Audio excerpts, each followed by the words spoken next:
અમદાવાદમાં હજુ તો વરસાદના એંધાણ પણ નથી આવ્યા અને ત્યાં શહેરના રસ્તાઓ પર ભૂવા પડવાનું શરૂ થઈ ગયું છે. તો અમદાવાદના બોડકદેવ વિસ્તારમાં એક મોટો ભૂવો પડતા વાહન ચાલકો અને સ્થાનિકોમાં ફફડાટ ફેલાઈ ગયો છે.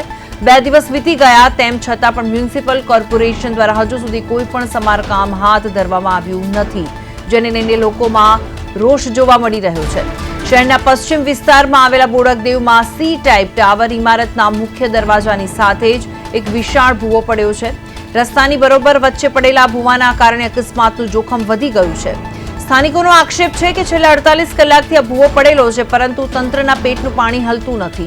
માત્ર બેરિકેડ લગાવીને સંતોષ માનવામાં અધિકારીઓ કદાચ કોઈક મોટી દુર્ઘટનાની રાહ જોઈ રહ્યા હોય તેવું લાગી રહ્યું છે. અને થોડા દિવસ પહેલા જ વટવા વિસ્તારમાં એક બાળક ભૂવામાં ખાબકવાની ઘટના પણ બની હતી. આવી ગંભીર ઘટનાઓ બાદ પણ તંત્ર જાગતું નથી, એ પણ એક મોટો સવાલ છે. ભરચક ટ્રાફિક ધરાવતા બોડકદેવમાં જો રાત્રિના સમયે કોઈ અજાણ્યા વાહન ચાલક અહીંથી પસાર થાય છે તો મોટી જાનહાનિ થવાની પણ શક્યતા વધી જાય છે.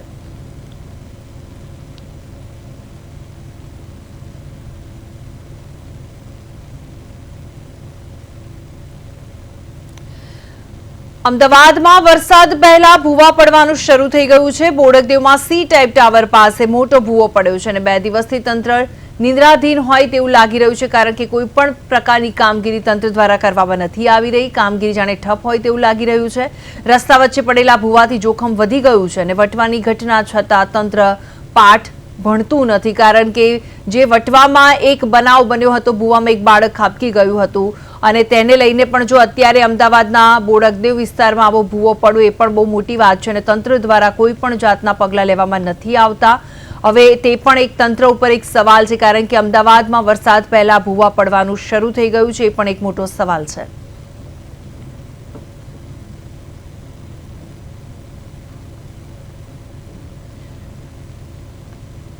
અમદાવાદમાં વરસાદ પહેલા જ ભૂવા પડવાની શરૂઆત થઈ ગઈ છે અને તંત્ર ઉપર જાણે સવાલ ઉભા થતા હોય તેવું લાગી રહ્યું છે, કારણ કે થોડા દિવસ પહેલા જ વટવા વિસ્તારમાં એક આવી ઘટના ઘટી હતી.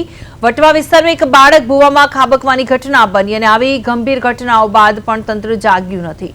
ભરચક ટ્રાફિક ધરાવતા બોડકદેવમાં જો રાત્રિના સમયે કોઈ અજાણ્યા વાહન ચાલક અહીંથી પસાર થાય તો મોટી જાનહાનિ થવાની પણ શક્યતા રહેતી હોય છે અને વધી પણ જાય છે. અમદાવાદમાં વરસાદ પહેલા જ ભૂવા પડવાનું શરૂ થઈ ગયું છે. બોડકદેવમાં સી ટાઈપ ટાવર પાસે મોટો ભૂવો પડ્યો છે અને તેને લઈને ત્યાંના રહીશોને પણ અત્યારે પારાવાર મુશ્કેલીનો સામનો કરવો પડી રહ્યો છે. તો આ સાથે લાઈવ જોડી ગયા છે અમારા સંવાદદાતા મૈત્રી વ્યાસ. મૈત્રી, જણાવશો કે હજુ તો વરસાદનું આગમન નથી થયું અને અમદાવાદમાં વરસાદ પહેલા જ ભૂવા પડવાનું શરૂ થઈ ગયું છે.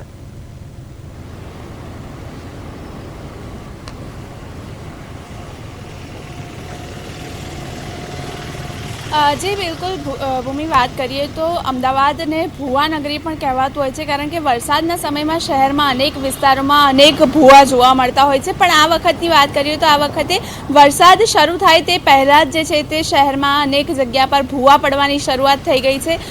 અગાઉ પણ આપણે થોડા દિવસ પહેલાં જોયું હતું કે વટવા વિસ્તારમાં મોટો ભૂવો પડ્યો હતો અને કોઈ પણ બેરિકેટિંગ ન કરવામાં આવ્યું હોવાના કારણે એક યુવક છે તે ભૂવામાં પડી ગયો હતો અને ત્યારબાદ હવે બોડકદેવ વિસ્તારમાં આપણે જે પ્રમાણેના દ્રશ્યો આપ હાલ જોઈ શકતા હશો કે મોટો ભૂવો પડેલો અત્યારે હાલ બોડકદેવ વિસ્તારમાં જોવા મળી રહ્યો છે. ખાસ કરીને બોડકદેવ વિસ્તાર એ માની શકાય કે રાત્રે પણ આ વિસ્તારની આસપાસ છે મોટા વાહનો અને મોટી સંખ્યામાં લોકો જે છે તે અવરજવર કરતા હોય છે.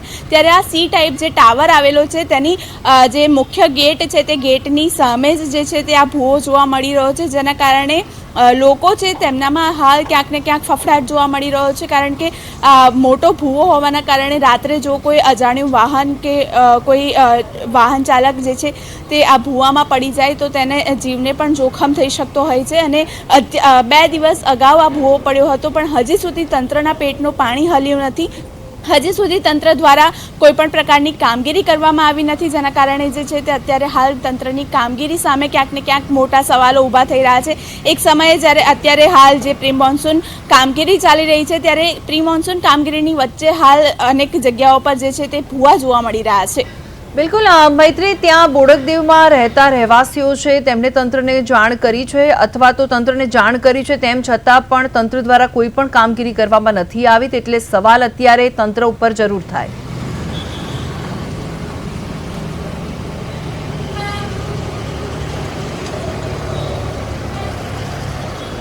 જે બિલકુલ ભૂમિ 2 દિવસ અગાઉ આ ભૂવો પડ્યો હતો અને તંત્રને જાણ કરવામાં આવી હોવા છતાં પણ હજી સુધી જે છે તે બેરિકેટિંગ લગાવવામાં આવ્યા નથી. જે પ્રમાણેના દ્રશ્યો આપને હાલ દેખાઈ રહ્યા હશે કે આ જે પટ્ટી છે તે લગાવી દેવામાં આવી છે, પણ આ જે છે તેના છતાં પણ જે છે તે અનેક લોકો જે છે તે અંદર પડી શકે તેવી શક્યતા ક્યાંક ને ક્યાંક જોવા મળી રહી છે, કારણ કે એક સાઈડ જે છે તે આ લગાવવામાં આવી છે પણ બીજી સાઈડથી કોઈ પણ વાહન ચાલક કે પછી કોઈ પણ વ્યક્તિ જે છે તે રાત્રે અંધારામાં ભૂવો ન જોઈને જો અંદર પડી જાય તો આ ક્યાંક ને ક્યાંક તંત્રની કામગીરી સામે હાલ અત્યારે સવાલ ઊભા થઈ રહ્યા છે.